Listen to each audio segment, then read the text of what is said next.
Sa isang lugar sa Benguet, matatagpuan ang isang kakaibang atraksyon na umuusok at bumubulwak. Nakakatakot mang tingnan, subalit para sa akin ay isa itong nakakamanghang anyo ng kalikasan. Sa video na ito ay susubukan kong magtampisaw at maligo rito. Kakayanin mo kaya ang mainit na temperatura? Tingnan natin.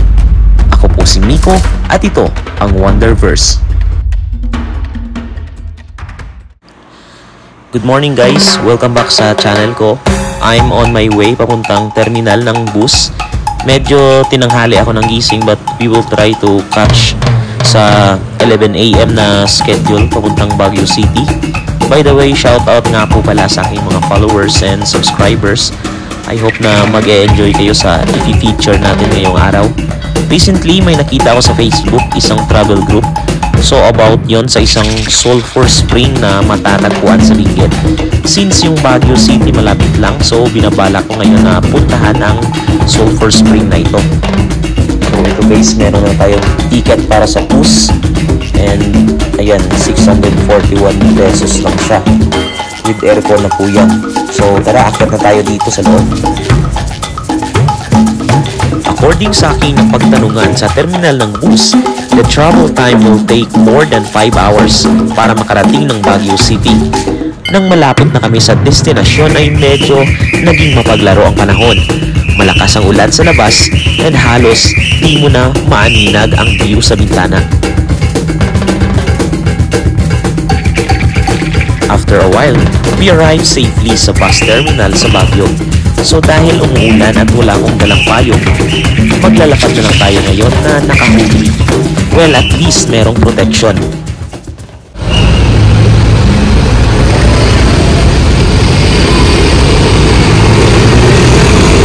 Nag-book na rin ako ng Grab taxi para maihatid ako sa aking tutuluyan. Special thanks pala kay Sir Ivan Victor Demandante for giving me an affordable accommodation. Hello guys, welcome back to my channel. It's already 5:30 PM and nandito po ako ngayon sa Baguio City. Ako po yung aking magiging tulugan. Meron pong unan and merong kumot. So goods na po yan for a night. Ganda ng langit oh. Kanina madilim to eh. Umuulan then makulimlim. Ngayon naging golden hour na siya. Yan.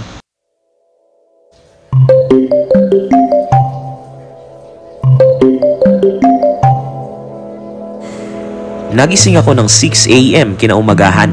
Kaagad na naligo at lumabas para maghanap ng makakainan. And ibang-iba ang umaga sa Baguio. It's like you're in a totally different place. After a while, nakahanap ako ng isang maliit na kainan. And sakto, may nakahain silang tinola for only 80 pesos with rice na. What a nice meal to start a day. Pagkatapos kumain ay naglakad ako pabalik sa aking accommodation. In fairness, ibang-iba ang streets ng Baguio. Maaayos ang mga drivers dahil talagang humihinto sila kapag may tumatawid ng pedestrian lanes. Sa ibang cities kasi, parang ayaw magpagamit ng pedestrian lanes ang mga drivers at nako, baka mura pa ang abutin mo.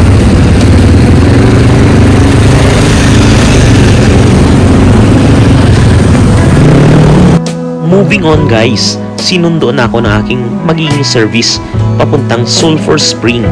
Matatagpuan pala ito sa municipality ng Bukod, Benguet. At ang biyahe ay magtatagal ng mahigit 2 oras. Special thanks pala kay Sir Mark Jerome Hamero para sa affordable na car service and sa aking driver na si Sir Charlie Fernandez. So ayun na nga, nag-start na kaming bumiyahe from Baguio City to Bukod, Benguet. Although medyo mahaba ang biyahe, hindi ka naman mabuboard dahil sa magagandang tanawin along the way. Nariyan ang mga berdeng kabundukan at ang mga nagtataasang mga pine trees. Sapat na para maramdaman mo ang halik ng kalikasan. Yung tipong nakaupo ka lang at nagre-relapse habang pinagmamasdan ang kapaligiran, ang sea of clouds at ang mga ibon na nagliliparan. Tapos maaalala mo ang mga panahong masaya ka sa piling niya, pero sa bandang huli ipinagpalit ka lang pala sa iba. Well, bago tayo mapunta sa malalim na usapin. Heto muna at may stopover kami saglit para mag-CR. Sa haba ng biyahe ay kailangan din nating magbawas ng dinadala, kagaya na lang ng pagpapalaya natin sa mga taong nakatadhana lang para maging bahagi ng masaya at malungkot na alaala. So ayan guys, stopover muna kami saglit para mag-CR. We are here somewhere in Benguet.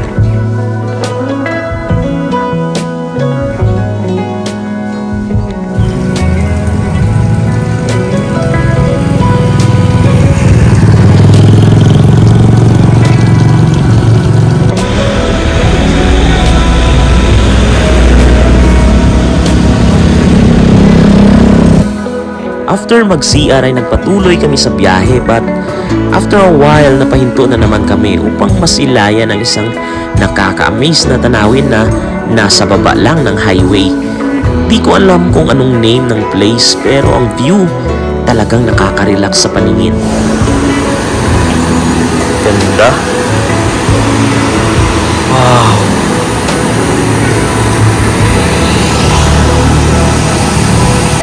Kapag napapatingin ka sa tubig, parang mafe-feel mo ang lamig. Yung tipong hindi mo naman nahahawakan pero nararamdaman mo. As we move forward, marami pa kaming mga nadaanan ng mga magagandang views. Special mention na riyan ang dam na ito ng Ambuklaw. Mayroong view deck kung saan pwede kang mag-selfie at nasa likod mo ang view ng dam. May nakita rin kaming malawak na tubigan and very promising din, lalong-lalo na sa mga mahihilig mag-take ng photos ng mga panoramic views kagaya nito.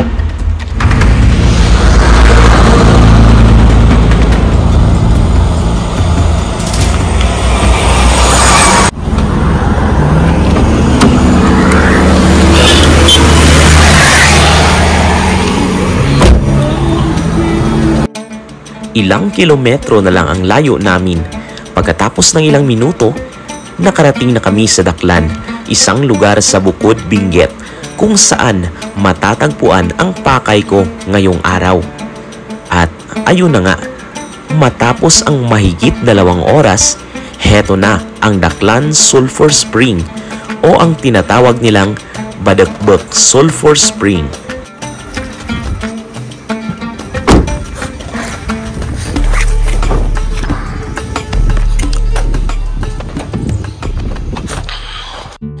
First thing is the registration, 50 pesos per head at magsusulat tayo ng ating pangalan sa record book.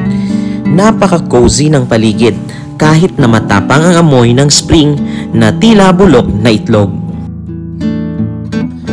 Yung amoy niya yung parang itlog na nabubulok, nabulok. Kapansin-pansin din ang umaagos na tubig na kulay putik. Ang mga batong makikita sa paligid ay nagkukulay dilaw na parang kinakalawang. Meron din isang pool na walang laman at luma na rin dahil parang kinakalawang na rin ang hitsura.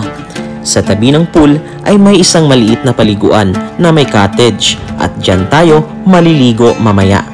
Sa ibabang parte makikita ang bahagi ng spring na may malakas na pagkulo at pag-usok. Ito ang danger zone dahil masyadong mainit ang temperatura ng putik dito. Ang Badakbak Sulphur Spring, kilala rin bilang Daklan Hot Spring, ay isang natural na atraksyon na matatagpuan sa Barangay Daklan sa Bukod, Benguet.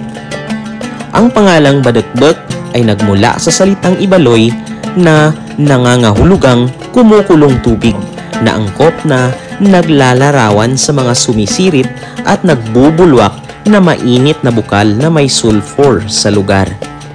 Ang paligid nito ay may mga butas na naglalabas ng singaw at may matapang na amoy ng asupre na naaamoy kahit sa malayo.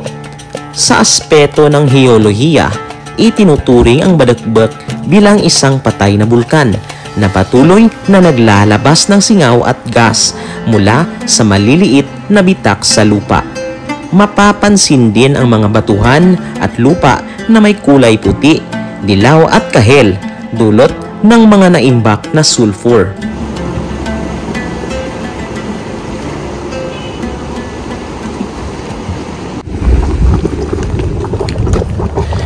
guys, tingnan nyo to guys.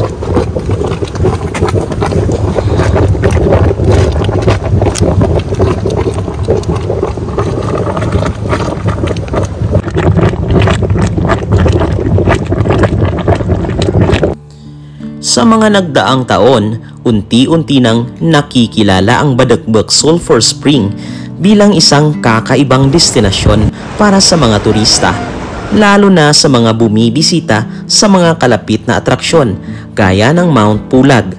Madali rin itong marating. Humigit kumulang 2 kilometro lamang mula sa National Road at mga 2 oras na biyahe mula sa lungsod ng Baguio. At dahil nandito tayo sa kakaibang bukal na ito, gusto kong kunin ang pagkakataon upang masubukan ang sinasabi nilang putik ng bukal na nakakapagpaganda ng balat.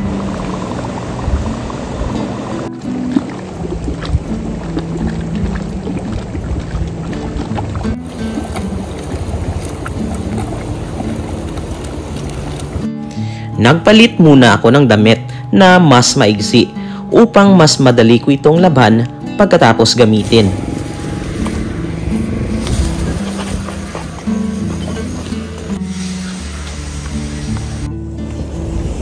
Tara guys, subukan natin maligo doon.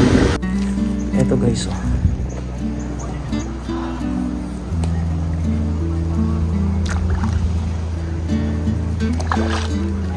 Ang bahaging ito ay ligtas at tolerable ang init ng tubig.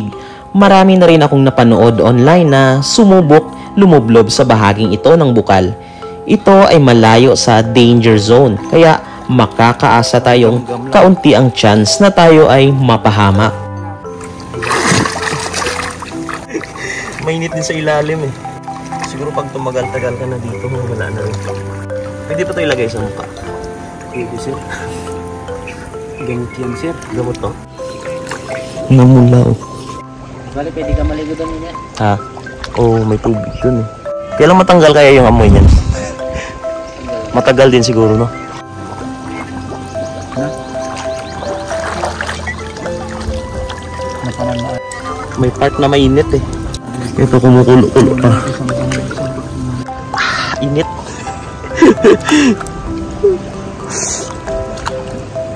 Kikinis na ba ako dito?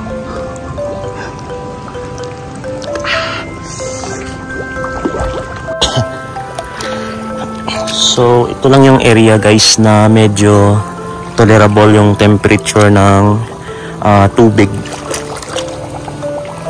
Tubig siya na may halo na mga putik. So, yung nandoon sa baba kanina, yung umuusok, yung pinuntahan ko, ano yun, danger zone na yun. So, ito, katamtaman lang yung temperatura. And, ayan, tingnan nyo naman.